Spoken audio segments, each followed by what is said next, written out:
राष्ट्रवादीचे काँग्रेसचे अध्यक्ष शरद पवार आज बारामती दौऱ्यावर आहेत। बारामतीमध्ये मोठ्या प्रमाणात कार्यकर्ते असतील किंवा नागरिक असतील, सकाळपासूनच मोठ्या प्रमाणात गर्दी केलेली दिसत आहे। एकंदरीतच इंदापूरमधून प्रवीण माने आणि आप्पासाहेब जगदाळे यांचे कार्यकर्ते शरद पवार यांना भेटण्यासाठी आलेले आहेत। काही दिवसांपासूनच माजी मंत्री हर्षवर्धन पाटील राष्ट्रवादी काँग्रेसमध्ये प्रवेश करणार अशा मोठ्या प्रमाणात चर्चा सुरू झालेल्या आहेत आणि याच पार्श्वभूमीवरती आप्पासाहेब जगदाळे असतील किंवा प्रवीण माने असतील यांचे मोठ्या प्रमाणात कार्यकर्ते येथे आलेले आहेत आणि कुठेतरी निष्ठावंतांना संधी मिळावी अशी ही कार्यकर्ते मागणी करताना दिसत आहेत आणि हीच मागणी पवार साहेबांना देखील करणार आहेत। एकंदरीतच मोठ्या प्रमाणावरती कार्यकर्ते येथे दाखल झालेले आहेत। अगदी शेकडो गाड्या असतील आणि हजारो कार्यकर्त्यांसोबत हे कार्यकर्ते दाखल झालेले आहेत। एकंदरीतच थोड्याच वेळात शरद पवार यांची हे कार्यकर्ते आणि प्रवीण माने आणि आप्पासाहेब जगदाळे यांच्या नेतृत्वाखाली भेट घेणार आहेत आणि मागणी करणार आहेत की निष्ठावान कार्यकर्त्याला कुठेतरी उमेदवारी मिळावी ही मागणी, प्रमुख मागणी घेऊन हे कार्यकर्ते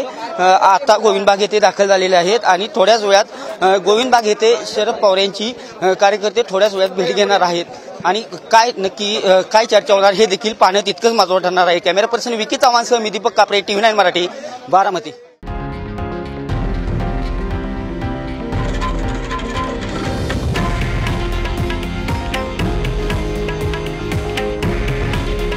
हे आहे देशातील नंबर 1 न्यूज नेटवर्क आणि आपण पाहत आहात TV9 मराठी। काळजी तुमची, हित महाराष्ट्राचं।